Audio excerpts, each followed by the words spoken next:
అరే ఏంట్రా ఇది, గంట నుంచి ఆలోచిస్తున్నా, నాకు ఈ సొల్యూషన్ రావట్లేదు, అప్రోచ్ రావట్లేదు. యాహో, నాకు ఈ సొల్యూషన్ వచ్చింది. ఎలా వచ్చింది bro? Simple bro, input output process అనే ట్రిక్ యూస్ చేసా. నీకు ఆ ట్రిక్ తెలియాలంటే ఈ వీడియో మొత్తం చూడు. సో అండ్ మనం కూడా ఈ వీడియో మొత్తం చూడండి. మనకు కూడా చాలా డౌట్స్ ఉన్నాయి. అసలు మనకి ఎందుకు అప్రోచ్ రావట్లేదు, మనం ఎందుకు సొల్యూషన్ ఫైండ్ చేయలేకపోతున్నాం, ఈ వీడియోని అయితే మనం ఫుల్ గా చూద్దాం.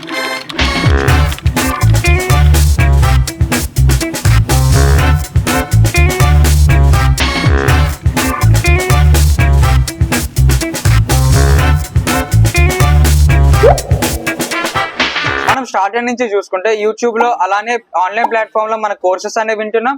మన కాలేజ్ లో సరిగ్గా చెప్పకపోతేనే మనం వేరే ప్లాట్ఫామ్ లోకి వెళ్ళి మన కోర్సెస్ అనేవి వింటున్నాం. బట్ ఇక్కడ అందరికి వచ్చేసే ప్రాబ్లం ఏంటంటే వాళ్ళు కాన్సెప్ట్ బాగానే చెప్తున్నారు అండ్ ప్రాబ్లమ్ సాల్వింగ్ కూడా మంచిగానే చెప్తున్నారు. అలాంటి ప్రాబ్లమే అదే మోడల్ ప్రాబ్లం మనకు మరలా ఇస్తే మనం చేయలేకపోతున్నాం. ఈ ప్రాబ్లం అనేది రైజ్ అవడానికి 3 రీజన్స్ ఉన్నాయి. Number 1 is lack of practice, number 2 is lack of encouragement, and number 3 is lack of using AI tools. Number 1 is lack of practice. Lack of practice అంటే మనం ఒక కాన్సెప్ట్ విన్న తర్వాత నెక్స్ట్ కాన్సెప్ట్ కి వెళ్తే అక్కడ ఫస్ట్ చేసిన కాన్సెప్ట్ అనేది మర్చిపోతున్నాం. అండ్ అలానే సెకండ్ కాన్సెప్ట్ లో సమ్స్ చేసిన తర్వాత ఫస్ట్ కాన్సెప్ట్ లో ఉన్న ప్రాబ్లమ్స్ చేస్తుంటే మనకి అప్రోచ్ అనేది రావట్లేదు. సో దీని అందరికీ కారణం ల్యాక్ ఆఫ్ ప్రాక్టీస్. నా సజెషన్ ఏంటంటే మీరు ఫస్ట్ కాన్సెప్ట్ అయిపోయిన తర్వాత నెక్స్ట్ కాన్సెప్ట్ కి వెళ్లే ముందు ఆ కంప్లీట్ కాన్సెప్ట్ మొత్తం ఒకసారి రివైజ్ చేయండి. అండ్ దెన్ ఫస్ట్ కాన్సెప్ట్ కి సెకండ్ కాన్సెప్ట్ కి లింక్ ఉన్న ప్రాబ్లమ్స్ ని సాల్వ్ చేయండి. దీనివల్ల మీకు కాన్సెప్ట్స్ అనేది స్ట్రాంగ్ అవుతాయి.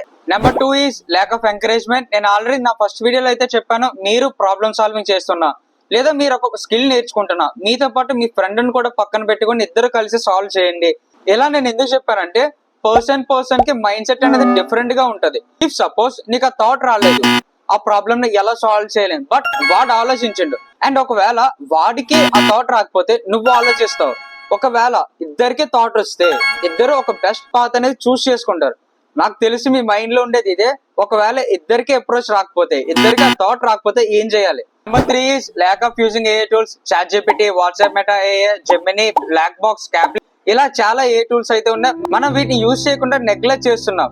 నువ్వు 2 అవర్స్ నుంచి అప్రోచ్ ఆలోచిస్తున్నావు, లేదా 3 అవర్స్ అయింది, లేదా 4 అవర్స్ అయింది, అయినా సరే నీకు అప్రోచ్ అనేది రావట్లేదు. ఇలాంటప్పుడు మనం ఏం చేస్తాం? వెళ్ళి ఇన్స్టాగ్రామ్ స్క్రోల్ చేసుకుంటాం. ఇలా చేయకుండా మనం ఈ ఏఐని యూజ్ చేసుకొని మనం ఆ ప్రాబ్లమ్ కి అప్రోచ్ ఎలా ఫైండ్ చేయాలి అనేది ఆలోచిస్తే మనం ఆ ప్రాబ్లం అనేది సాల్వ్ చేయగలం.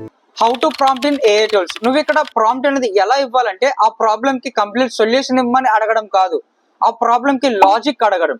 అండ్ ఆ లాజిక్ నుంచి నువ్వు నెక్స్ట్ ఆ కోడ్ ని బిల్డ్ చేసుకుంటే నీకు ఇక్కడ కాన్సెప్ట్ అనేది ఇంకా స్ట్రాంగ్ అవుతుంది.